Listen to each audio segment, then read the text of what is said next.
What's the secret of creativity? What is it exactly that makes someone creative?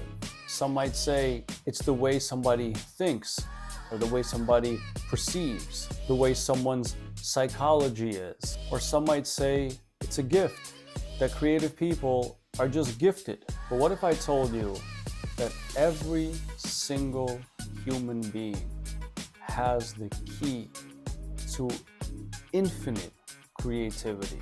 I'm David Pink, and I am a grandson of a bioenergetic healer. And today, I'm going to talk about a very sacred energy that lives within every single one of us, that you may just be wasting unknowingly.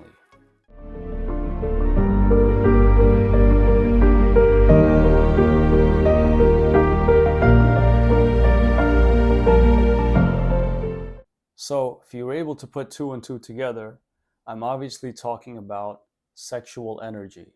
Now, this is a topic that unfortunately has become very taboo.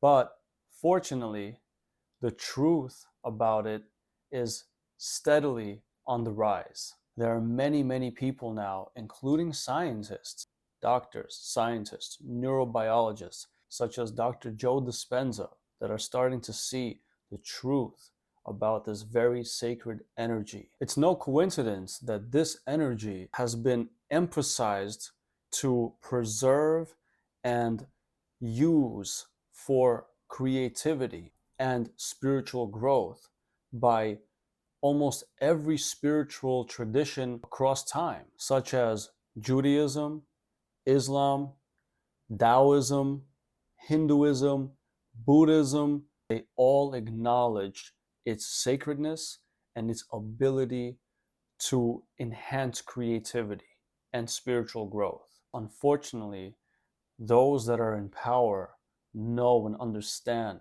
the potency, the power of this energy. So they do a lot to keep the society continually dissipating it, wasting it. Everywhere you look, there is something that is designed to arouse us in that way, whether it's advertisements like commercials, TV shows, movies, music, and of course, the biggest one of them all, which I'm not going to say because unfortunately that word gets censored, and the videos that use this word don't get very far stretched. But we all know the word that I'm speaking of, the P word.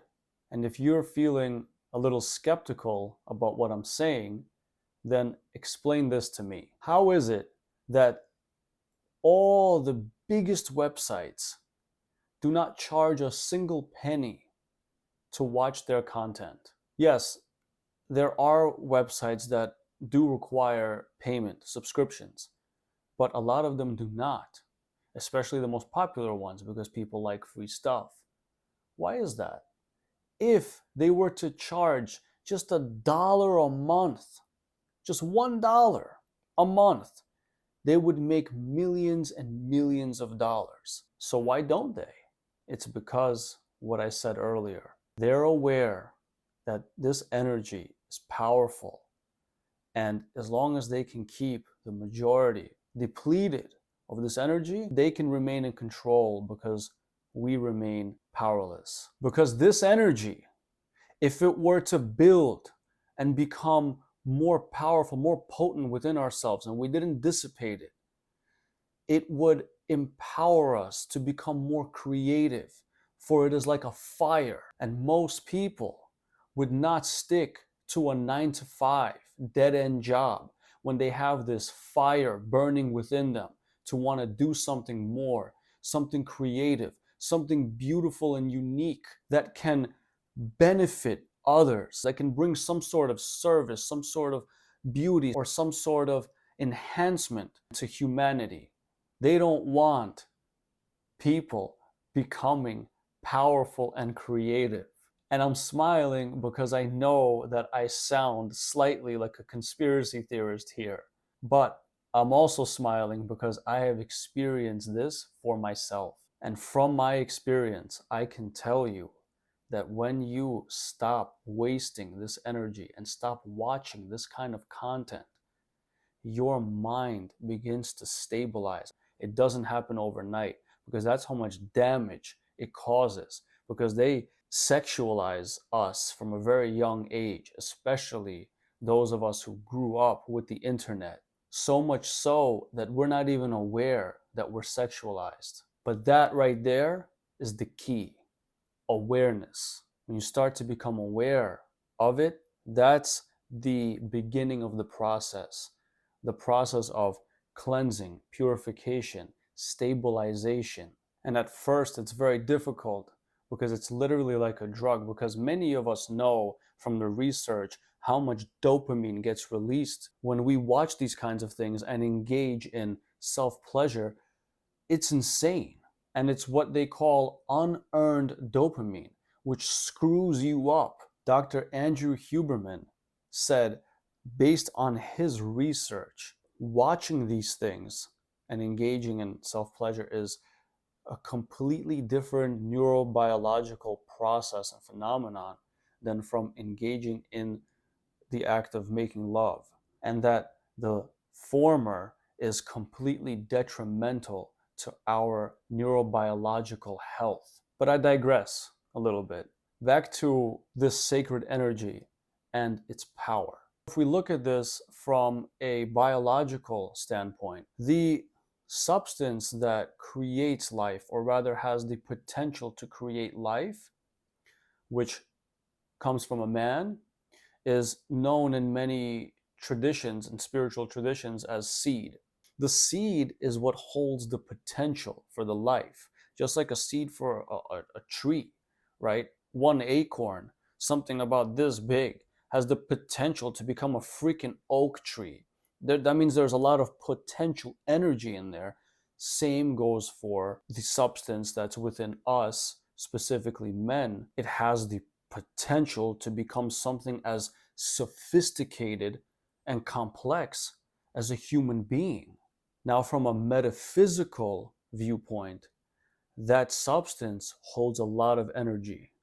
It's radioactive with how much energy it holds, because as far as we know, we are the most complex, sophisticated species on this planet. And that requires a lot of energy to create. And so this energy is much more powerful in men than it is in women. Now, that doesn't mean that women, it's okay for them to, waste their, and no, that's not what I'm saying. That's not what this means at all. It just means that men hold a greater responsibility on how to utilize this energy. As Uncle Ben said, with great power comes great responsibility. In Kabbalah, Jewish mysticism, this energy is emphasized extremely. In Kabbalah, there's something that's called the Tree of Life, or the 10 sefirot, or sefirot, or 10 spheres. In this Tree of Life, the sphere that connects the entire spiritual aspect of our being, which is sourced in the one and only source, the infinite, God, whatever you wish to call it, and it connects that to the physical. And that sphere is called the Yesod. The reason why it's so emphasized is because if this bridge is unstable because of improper use, or rather misuse, of this sacred energy, then the amount of light and wisdom and creativity is hindered severely. Our creativity comes from above, from the spheres above the bridge. The bridge is bridging those spheres into our physical vessel. We can also look at it from the Eastern point of view, where they have the chakra system, the 7 chakras. The word chakra in Sanskrit literally means wheel.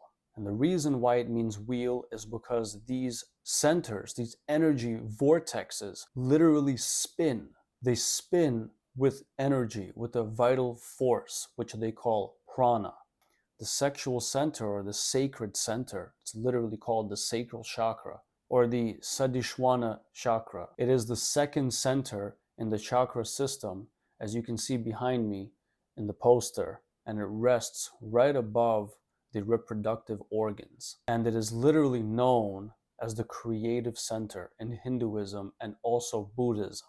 And these Eastern traditions also adhere to the fact that this energy, if not dissipated, if used with intention or preserved, can be a catalyst in our spiritual ascension, which includes massive creativity. As they have it in their system, it is strongly correlated with the heart chakra. And the heart is the seat of the soul, the portal, the vortex through which inspired creativity and wisdom and light and love comes from. If you want to receive inspired creativity and become more creative, this is the way. Whether you're a man or a woman, this is the way. Preserving your sacred energy, not dissipating it in acts of self-pleasure and or casual relationships with others. Actually, when we do that, metaphysically, you are intertwining your energy with theirs. So you have to ask yourself the question, do I want to mix my energy with this person's energy? Do I want to receive this person's energy and have it intertwine and integrate into my energy field? So if this person is suffering from trauma, depression, anxiety, anger, do I want that energy to mix in with mine? Is it worth it?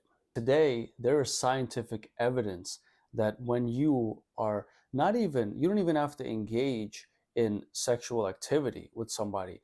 When you simply just kiss someone, when you make out with someone, when you share saliva, science is showing that you're literally mixing your DNA with theirs and vice versa. And everything that happens on the physical level happens on the metaphysical level.